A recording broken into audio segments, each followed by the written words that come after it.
prosecution's appeal to reinstate a charge under Section 302 of the Penal Code and impose the death penalty.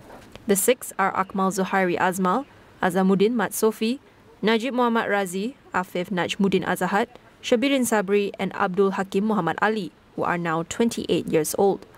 The High Court in 2021 tried the six for murder but reduced their charge to culpable homicide not amounting to murder and sentenced them to 18 years in prison. In May, the prosecution sought the death penalty for the six accused as a deterrent to the community and to emphasize the rejection of bullying and extreme abuse. At that time, Deputy Public Prosecutor K. Mangai argued that the torture of Zulfarhan, which resulted in 90 scalp burns covering 80% of his body, constituted an extreme act. In imposing the death penalty, Justice Hadharia said the six men's actions showed their blatant disregard for a human's life. The appeals court also sentenced 12 other former students to 4 years in prison for assaulting Zulfarhan. 5 suspects have been remanded for 4 days in connection with the kidnapping of 6-year-old Albertine Liu Jiahui. The girl, who went missing in Johor on Saturday, was found safe at a budget hotel in Batangkali, Selangor earlier today. The suspects, 3 men and 2 women, were arrested for kidnapping under Section 365 of the Penal Code, as well as Section 14A of the Sexual Offences Against Children Act 2017 for touching a child for sexual purposes. 4 suspects were arrested around Iskandar Putri and Johor Bahru, while 1 was arrested in the hotel room with Albertine. They are all Malaysian citizens aged between 28 and 55, with no ties to the victim or her family. Police are still investigating the motive as there were no calls for ransom. Albertine was first reported missing on Saturday at a Bon Odori event in Iskandar Putri. The child is currently undergoing treatment in the hospital. A total of 123 Malaysians, including 80 students, have safely arrived in Malaysia after being evacuated from Bangladesh. They landed at Kuala Lumpur International Airport, Terminal 2, on a special Air Asia flight at 5 p.m. The group departed from the Hazrat Shah Jalal International Airport in Dhaka, which was heavily guarded by soldiers due to a nationwide curfew. Yesterday, Prime Minister Datuk Seri Anwar Ibrahim announced that the government would repatriate all Malaysians in Bangladesh due to security reasons amid escalating tensions in the country. Thousands of students have been protesting in the capital since July 1st after the top court reinstated the quota for public sector jobs that was previously abolished in 2018. However, the court has since scaled back the controversial quota system, meeting one demand by protesters. They have given the government 48 hours to meet 8 demands, including a public apology by Prime Minister Sheikh Hasina and the reopening of university campuses that were shut when the violence began. The Sijil Tinggi Persekolahan Malaysia STPM 2023 results recorded a CGPA of 2.84, the highest since the examination was introduced. Malaysian Examinations Council Chairman Professor Datuk Muhammad Ekwan Toriman says the national CGPA has improved by 0.02 points from the 2.82 recorded in the previous year. He also said 1,116 candidates, or 2.7%, obtained a Perfect 4 CGPA, a decrease of 68 candidates compared to the 1,184 in 2022. He added that of those who obtained Perfect 4 CGPA, 803, or 71.95%, are from the B40 category. A total of 42,908 candidates registered for STPM 2023, but only 41,548 candidates sat for the examination. Muhammad Ikhwan said of the candidates who attended, 99.93% are eligible to be awarded the STPM 2023 certificate, while 0.07% are not eligible. When asked about the candidates who did not sit for the examination, he cited reasons such as gaining employment and continuing education at a diploma level, among others. The government has pledged to review laws concerning cyberbullying and may draft a new legislation to tackle the issue. Professor Datuk Dr. Andrew Mohanraj, Director of the Mental Health and Wellbeing Impact Lab at Hayles University, points out key factors for protecting and supporting victims of cyberbullying. In order to formulate such a piece of legislation, one has to look into certain definitions of what constitutes cyberbullying, and in its various forms, such as harassment or spreading false information or stalking. And what about things like aiding and abetting another person who is bullying as well? So these are things that needs to be looked into, because encouragement in cyberbullying plays a major role. Often it is not just that person who instigated that bullying activity, but through the encouragement of that person to get others to be involved, and that's what snowballs into this something tragic that happened recently. But also that there needs to be a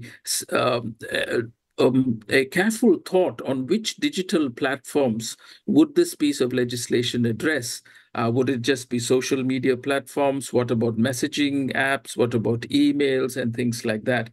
Besides its scope and jurisdiction, will there be legal consistency in terms of how does it harmonize with the existing laws in terms of harassment and defamation, for example? And of course, the penalties and enforcement as well needs to be looked into. Certainly, a penalty of 100 ringgit is not acceptable, right? Beyond regulations, Andrew highlighted other measures to address cyberbullying. I think there's a role for so many other stakeholders here. For example, schools can start, modules on cyberbullying at a very young age among students, and this can be made almost mandatory, for schools to have this sort of modules on cyberbullying, so that children at a young age are taught that it's not cool to bully. Physical bullying or cyberbullying. But for that to succeed, parents have got to play a role. They can't just, pass the buck to schools and expect schools to work miracles on their children. So parents also have to do this, and for that they have to lead by example. The most important stakeholder here is probably the industry that provides the platform. So therefore, technological solutions could play an important role in this, besides just legislation. So how do you moderate the content of these platforms? And you need to look into, the industry has to look into algorithms that can detect and remove harmful content in real time. What is the reporting mechanisms that allow cyberbullying victims of cyberbullying to report this quickly and anonymously? So I think this, and as well as fine tuning of parental control in the software to look into the children's activity and their online activities. So these are some of the things that can only be done by the tech companies involved in this, who come up with these products and services. We'll be back with more after the break.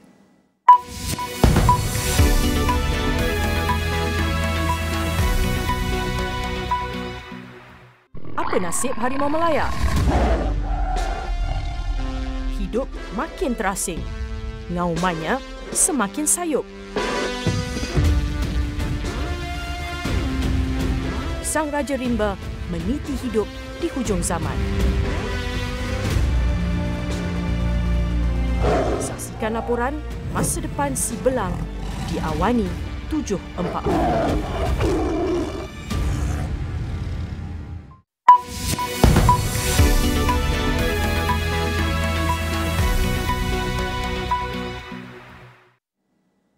Welcome back.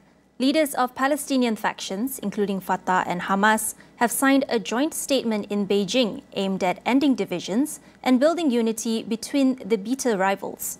Chinese state media said the statement, called the Beijing Declaration, was signed by representatives of 14 Palestinian factions.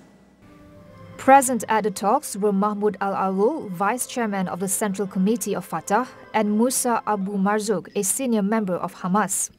Chinese Foreign Minister Wang Yi said that ambassadors from Egypt, Russia and Algeria also attended the meetings.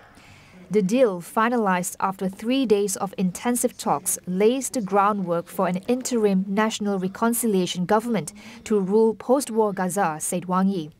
Despite being seen as a diplomatic win for Beijing, analysts are skeptical about the agreement's prospects, citing past failed reconciliation deals. Calls for Fatah and Hamas to unite have grown as the war in Gaza drags on. Israel opposes any Hamas role, suggesting it intends to maintain military control for the foreseeable future. Meanwhile, US Vice President Kamala Harris has attracted the support of enough Democratic delegates, clearing her path to become the Democratic nominee. She is set to campaign in the critical battleground state of Wisconsin later on Tuesday for the first time as a presidential candidate.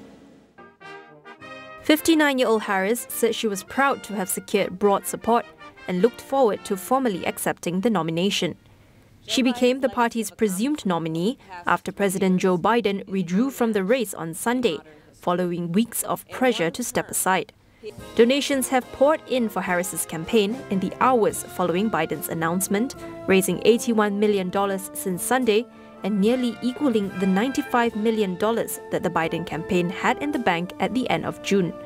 The Wisconsin trip offers an opportunity for the former California prosecutor to reset the Democrats' campaign and make the case that she is best positioned to go against Donald Trump. Wisconsin is among a trio of Rust Belt states that include Michigan and Pennsylvania, widely considered must-wins for any candidate, and where Biden was lagging behind Trump. Australian police have charged a 43-year-old man from Sydney for trafficking an Indonesian teenager for sex work. The police said that they also removed 7 potential victims from sexual exploitation in Australia following the arrest of the man.